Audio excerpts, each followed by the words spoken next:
Hey guys, welcome back to Let's Play Final Fantasy VI. Last time we took on a number of bosses, including the almighty Doomgaze, and we got really lucky in that fight. The other two fights, not so much. Those ones were just flat out easy because of bad programming. Anyway, there's an opening in the cliff. Let's jump on in. Now, you don't have to do this in any type of order. You don't even have to do all the stuff here while you're here. But we have arrived in a new part of the area. It's even got its own map when you're looking for maps for this area. Let's pull off Carbuncle off you since you don't need that anymore. And do I need to set up my equipment again?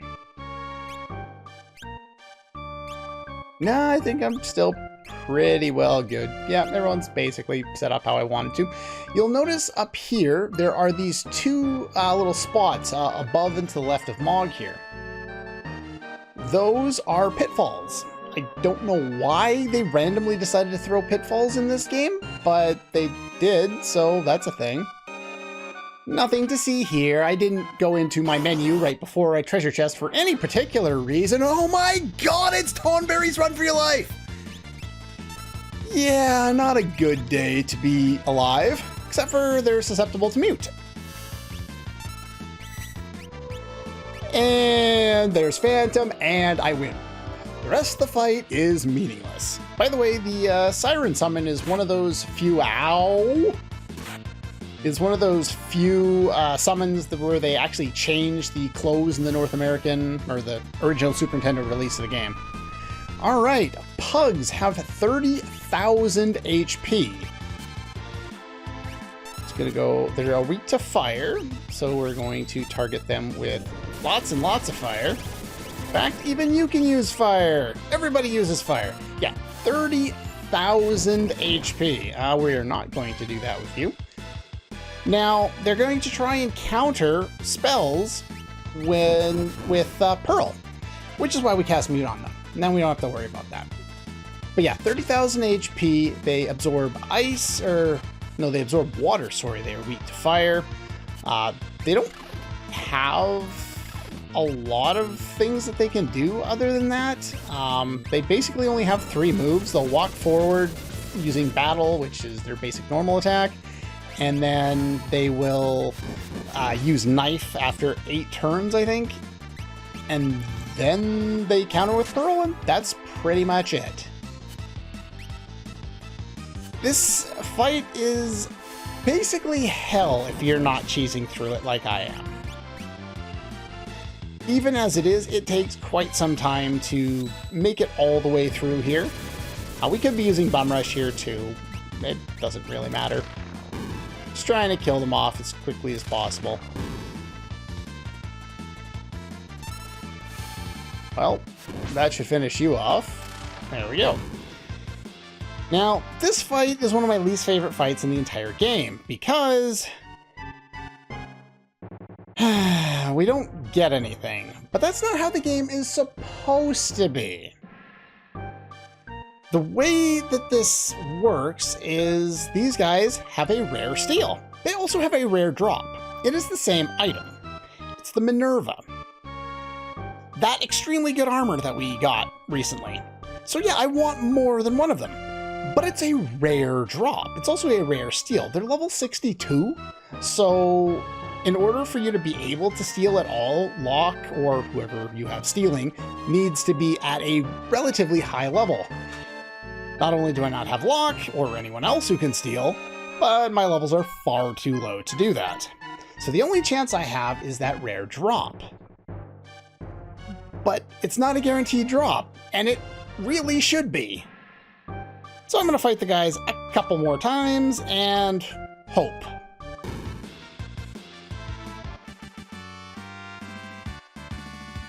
Okay, second try. In my test run, I tried like a half dozen times, and I didn't get it at all. Okay, I'll take it. Yeah, it's really rare, and you would assume that each of them has the same chance of dropping it, but as I said before, I've never even got it before. So I have an extra one if I ever have Terrence less in the same party, which will happen at least once. Don't go directly up, as there's another pitfall there, and new enemies.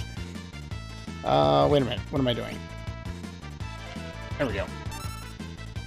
Get Airblade going, even though they're not weak to it, and we have, ironically enough, Tomb Thumb instead of Tom Thumb, because they thought they were funny. And where are you guys on my list of enemies? Oh, why does it have to be on 2 pages? Why are there so many enemies in this area? Tomb Thumb is level 33, weak to bolt and water, susceptible to instant death. And Anemone is level 33, weak to fire and bolt, absorbs bolts and water. Basically, what I take this to mean is they absorb the bolt element, but they're also weak to it, so it'll heal double what it would normally do.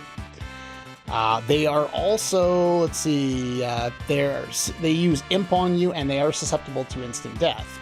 Now, the interesting thing in relation to that is one of our new summons here, Tritalk, is Ice, Fire, and Lightning 3-way elemental attack. Now, this doesn't turn it into Shadow like in Chrono Trigger, but what it does is it means it carries each of these elements. So if the enemy that you're targeting with this is weak to any one of them, the whole damage will be doubled, just like it normally would if they were weak to any one of the elements. However, the defensive ones usually counteract that. So if they absorb one of these elements, say they absorb lightning and are weak to fire, I think the absorption takes precedent and they will be healed by double the amount of HP. So you have to be really careful about it, but if the enemy is only weak to one of the elements and not nullified or immune to the other one, it can do some pretty nice damage. And it's pretty much as powerful as one of those 3 spells we have there, which we haven't learned yet. So we'll have to keep that in mind for later. Alright, yeah, if you go north, you will run into something, even though there's a chest up there, so we're going to actually backtrack. And we're going to go up this one this time. And we found more new enemies. Hey, look, it's those Rhodox guys. Or at least one of their cousins. Well, that's going to remove my clear status, which is kind of unfortunate, but I guess that's fine. So yeah, there goes that. I don't believe I'll need X Zone, so I'm not going to bother. You just turned Setzer into an imp. Well, that's unfortunate. And they fell down. So which ones did we have there? We had Kiwok, which is level 33, weak to ice, can use imp, susceptible to instant death. You may notice a trend with the imp thing here. And the other one that we fought there was, for some reason, not on my list. Oh yeah, Poppers, level 33, weak to fire. They have auto safe, so they take less physical damage. And they can also use imp, and they are also susceptible to instant death. Oh, and a rare white cape drop. Nice. Let's get rid of that before it becomes a problem. Where are my Gear and Cherries? There we go. And while we're in the menu, let's blow through all those tonics that I don't need.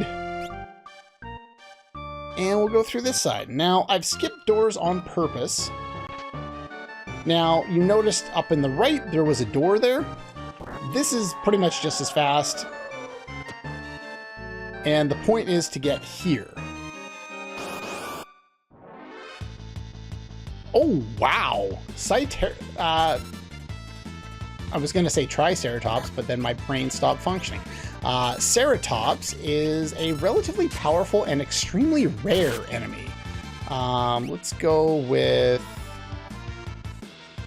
Bum Rush here. Hopefully you target the powerful one. You didn't, but that's fine. Let's see if you can do some things to him afterward. Yeah, Ceratops here is really rare, level 33, weak to fire, absorbs bolt, uses imp. You can MP kill him if you want to. He has some pretty high defense, so that's not a terrible idea. I need to check my levels. Okay, all checked out everything there. We got a gauntlet there for some reason. A little late to be getting that. Actually got Ceratops again randomly. That little platform over there to the right on the top is where you will fall from if you hit that switch. So don't hit it. This one, you may want to hit that one because that's the only way to get to this area. All right. What's this thing?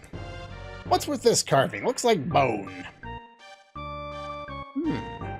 Something in the eye. Magicites? Yes, I'll take free Magicite. Torado. If you'll look at the other translations there, Midgard's Sommer. It's supposed to be Midgar Zalem or Midgar Snake, or even Midgar Zalem from Final Fantasy VII was also a mistranslation. So yeah, it's the same idea. It's supposed to be a giant snake. What? What was that? That's not a good sound. Oh, this guy. Wait a minute. Mog, didn't you say you were gonna get him to help us? Yeah, this guy uses physical attacks, as you might suspect of a giant frickin' Yeti. 17,000 HP, absorbs ice, weak to fire and poison. He is also susceptible to poison, and sleep, and slow. So if you want to, you can set sleep on him, and he'll go nighty-night. And if you remember, sleep status is not affected by magical-based attacks, so we can finish him off pretty quickly with just what we have on hand. Now, poison does escalate each turn, so you could just basically sit there and wait for him. He's also susceptible to Berserk, so you can put on Phantom again and just absolutely nuke this guy. I'm not going to, because I've already shown how pointless that is. If you haste him up, he will get more turns, and the poison will hit him more often and faster. If he's not asleep, he will start doing other things. When his HP drops below a certain amount, he will power up if I haven't already nuked him, which I will have. Okay, here it is. He uses a green cherry, he glows red, and he powers up. Basically, he gives himself Shell, Protect, regen, though he's immune to seizure, so he's immune to regen because I talked about that much earlier, and I believe haste. So he gives himself all of those things, and it doesn't change the fact that he has no HP, and Sabin is an absolute powerhouse. And all he had was 10 GP on him? If you have not brought Mog, you can't do this next part here. So that's why I went back to get Mog. I'm your boss. You're gonna join us. Okay. Admirer of bone carvings, as strong as a Gigas, a Sasquatch pal with muscle. Yeti with a love for bone carvings, stronger than a Gigas, but a bit unruly. Okay, fair enough. We have Umaro. Umaro is he's a Berserk party member. He is the Berserker job class of this game. Me Umaro, yes boss, me join you. Okay then. No slouching now. And me wait for you on big airship that you knew nothing about 5 seconds ago. Got it. Gotta love this game. It's so dumb. Okay. There's one more new enemy. Wow, I'm running into the Ceratops a lot more than I'm supposed to. That is weird. Okay, so there's one other thing that I'll mention here, other than falling down. There's one enemy I didn't run into. It is the normal pug. Now, the enemies that we did encounter were called pugs, plural. Those guys are, well, kind of ridiculously leveled. I've got two different sources. I think one of them says they're level 99, another says they're level 62. Either way, they're ridiculously high leveled. The regular pug only has 9,000 or 8,000 HP. They are weak to fire and bolt, they absorb water, and they're only level 27. Anyway, I learned some useful spells. Let's cast Warp and get on out of here.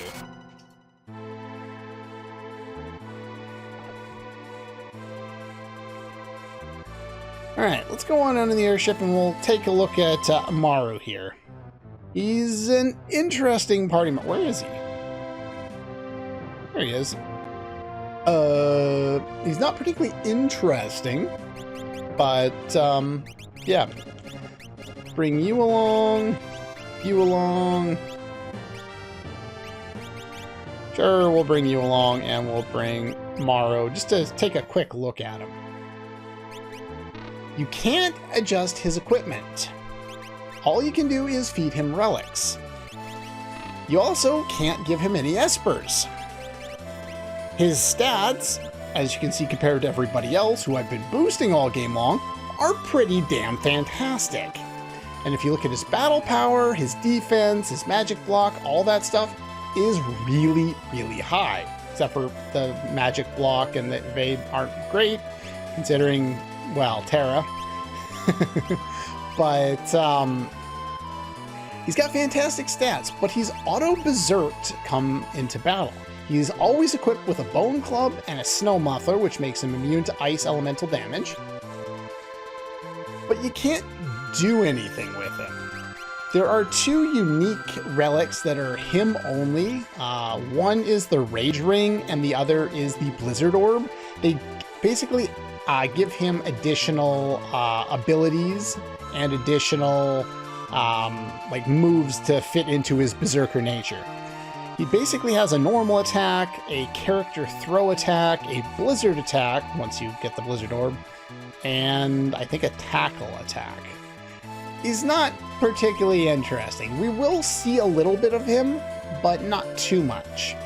Okay, we're back.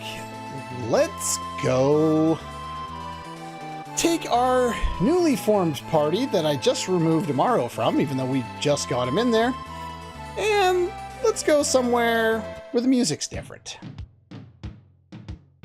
Now, we instantly know where we are. This music is unmistakable.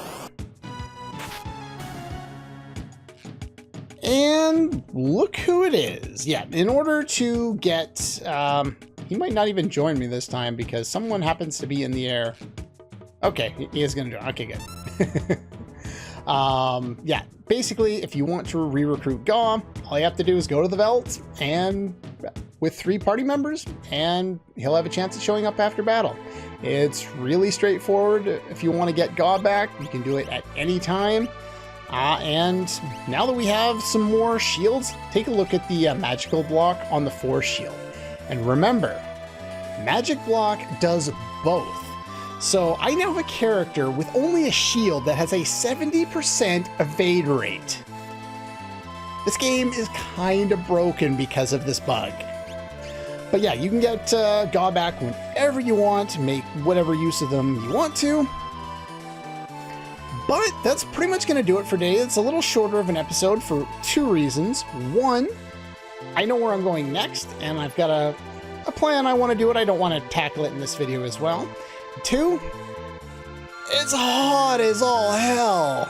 And in order to record, I got to turn off my air conditioner. So, short episodes for a little while, probably, so I don't die. Thank you. It's 40 degrees today, 40 degrees in Celsius, and I looked that up ahead of time. It's 104 Fahrenheit. tomorrow and for the next like 5 days, it's supposed to be 45, which is 114 Fahrenheit. I'm gonna die. I work outside. Anyway, that's all for this one, and I'll see you guys next time.